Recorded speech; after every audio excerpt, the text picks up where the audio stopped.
in the classical tradition, we are exalting conversation. And so we want students to be able to contribute to a conversation that has happened for over 2,000 years about important ideas. And so we want students to have evidence and to have thought about those big ideas, like friendship, like suffering, like love. And so even a third grade book like Charlotte's Web is giving us a lot of fodder for a contemplative attitude toward the big ideas of life.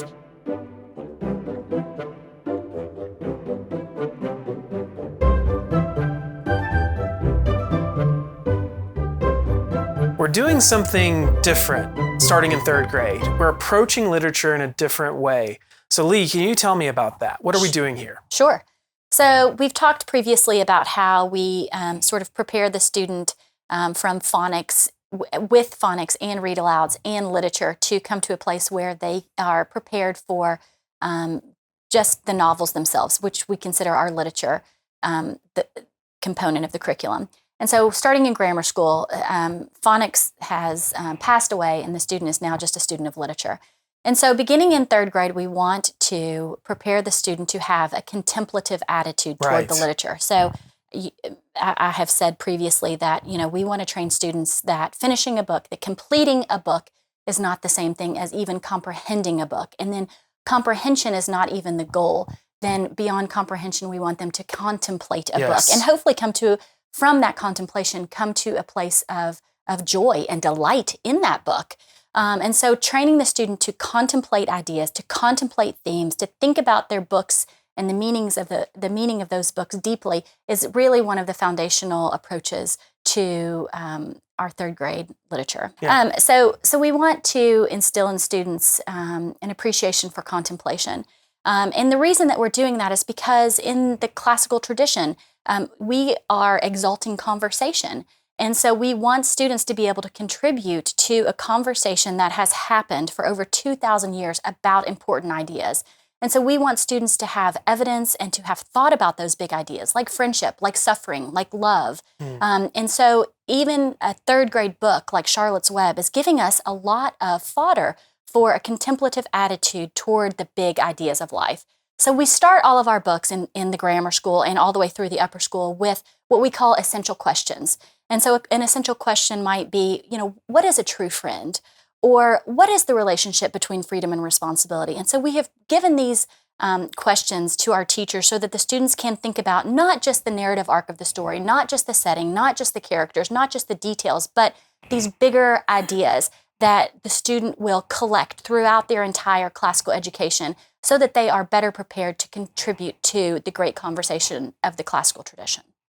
And the way we're doing it, because on a third grade level, that really sounds right. like it does sound like that. It's very intentional. But it's very simple. So, for instance, with Farmer Boy, one of our essential questions is, what does it mean to be a good man? And so in the appendix of the guide, when we redo the guide, the appendix is going to make a list of the instances where you see father as a virtuous person, though see him in his relationship with other people.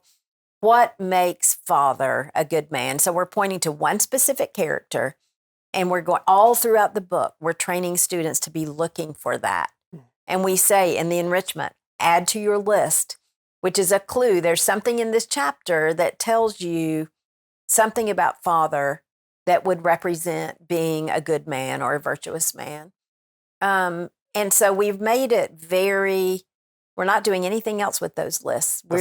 We're just trying to train students to look throughout a book to be focused on a particular theme that they're going to see throughout the book. And am I right to, I'm sorry. No, go ahead. Am I right to think that it's in our own contemplation of particularly our literature, but then also our own reading of the great books, that we've become over time more aware of this great conversation, and we are wanting now to instill that in students to recognize Farmer Boy contributes to that. Absolutely. Charlotte's Web Absolutely. contributes to And go ahead. I was just going to do a disclaimer. Yes. Our essential questions may not be, we're not saying this is how, say in Charlotte's Web, this is how E.B. White, or in Farmer Boy, this is how Laura Ingalls Wilder, these are her essential questions.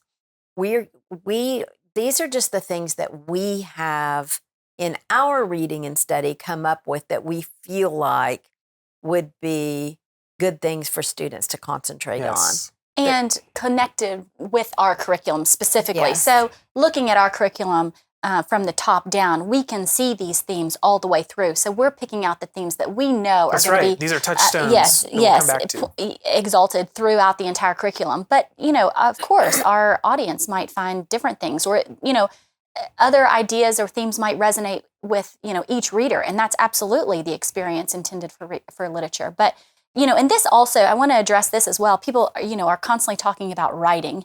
And so I think it's important to point out that not only are we picking up themes for conversation, and we're trying to train people to exalt conversation, but this is excellent preparation in teaching students to actually write well. That's good. To That's pay right. very close attention to a well-written piece of literature. Exactly what language is the author using? What symbolism? How is the author accomplishing these sensations that we're feeling?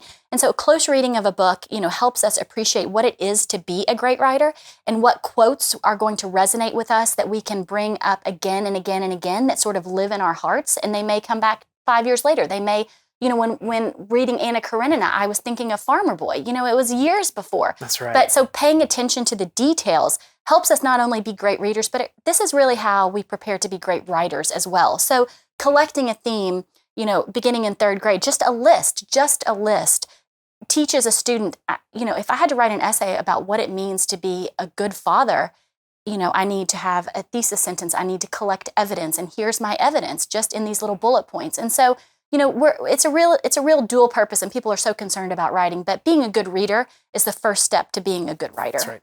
And we are starting to mark our books in 3rd grade too. So we are asking students to find, very simple in 3rd grade, to find the vocabulary words that we want them to know and to put a box around them, to find the answers to the comprehension questions, which is leading them to discern what's important in That's each right. chapter. And also, if they see a quote that they think is beautiful or that speaks to them in a personal way, to actually begin to think about what a book means to them, what it says to them, which could be totally different from what it says to you, as far as the beauty of it. That's right. So, And it can mean something different with each reading. And so that's teaching true that too. student as well to, Yeah. read not only contemplatively, but repetitively, to read a book multiple times and to glean something new.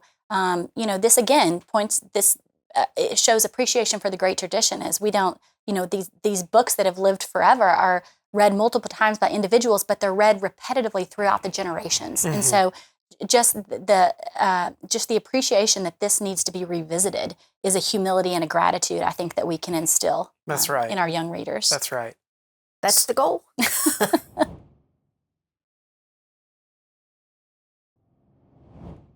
So now we're going to pick up Charlotte's Web and talk about one of the first great pieces of literature in the 3rd grade. I think it's the 2nd book they do, 3rd grade students do in the year. But we're going to hit these essential questions hard, because this book has so many great instances that we can draw from for our later engagement with the great conversation. The first essential question we want to ask is, what is the relationship between freedom and responsibility? So Wilbur, he's at his new home and he's not really happy there. And he's got this, it's the goose, right? Yes, it's the goose. That talks him into escaping out of his home. Well, he feels so captive. Yes. He feels like he's lost in his captivity. Yes. And the goose is like, no, you're not. Just open the... After he gets out, she says, how does it feel to be free? And he says, I like it. That is, I guess I like it. Yes. And then he doesn't know where to go. He doesn't know what to do. How's he going to get food? It really kind of hits him that this situation that he's in as a free pig, as a free pig, that he's not really free because he's not capable of taking care of himself. So then everybody's trying to catch him. Well, he wants nothing more than to be caught. So now we come to one of our favorite essential questions, I think, for Charlotte's Web. What is genuine friendship? Because we see this theme throughout. we've got Fern, who's a friend when he needs her. And then we see the different levels of friendship he has with some of the barn animals. And then Templeton, who is such an interesting character. But then he has Charlotte and essentially later her offspring. So what is genuine friendship? What do you see in this book? So what we see from the beginning is that it's a totally meritless friendship. Fern loves Wilbur simply for being him. It's like a parental love for a child. You love this child instantaneously, and you don't really even know the child. And so Fern has that parental sort of sacrificial love for Wilbur. And he loves her simply for being Wilbur and soon for being hers. And she shows him all of the kindnesses that accompany a love like that. So today we're going to discuss Farmer Boy, which is one of the important agrarian novels that we study in the 3rd grade.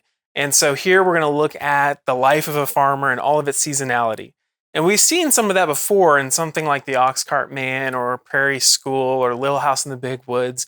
We see farmers, we see the seasons, but here we have a really in-depth view of that. So let's talk about this first one. What does it mean to be a good man or father? And it really is, it points to what it means to be a good man or a good woman, because we see father throughout the story in multiple scenarios being a good man. Whether, he has to make sacrifices for his family and go outside in the cold weather, or, he's fair with the people he deals with. So we get to see multiple instances of his goodness in all types of ways. But also it points back to this idea of maturity, because this is a coming of age story for Almanzo. Mm-hmm. And it puts father in the role of exemplar to all of us as a good man in a community, but also particularly as a good man to, toward which, boy. Yes, Almanzo wants to grow and mature into a similar type of man. And so, father has the role of exemplar in helping Almanzo grow in wisdom and maturity is really the important kind of relationship here in the characters in this book. So that brings us to our 3rd essential question. How does one grow in maturity and wisdom? And of course, that's a major theme throughout this book. At the beginning, father doesn't trust him. The book says father didn't trust him yet, because colts and young, unbroken horses are very easily spoiled. A boy who didn't know any better might scare a young horse or tease it or even strike it, and that would ruin it. But then by the end, when father and mother are having the discussion with Almanzo about what he wants to do, father says, "You take your time, son. Think it over. You make up your mind what you want." "Father," Almanzo exclaimed. "Yes, son? Can I really tell you what I want?" "Yes, son," father encouraged him. "I want a colt," Almanzo said. "Could I buy a colt all my own with some of that $200, and would you let me break him?" You could never teach an animal anything if you struck it or even shouted at it angrily. He must always be gentle and quiet and patient, even when they made mistakes. Star and Bright must like him and trust him and know he would never hurt them. For if they were once afraid of him, they would never be good, willing, hard-working oxen. And then a few more pages later, after he's done all of this training of them, it says they went willingly. They did everything he told them to do. And that's how father's raising Almanzo. There's a parallel between them. There is a definite parallel, is that he's using the example of his father then to raise his own calves and train them.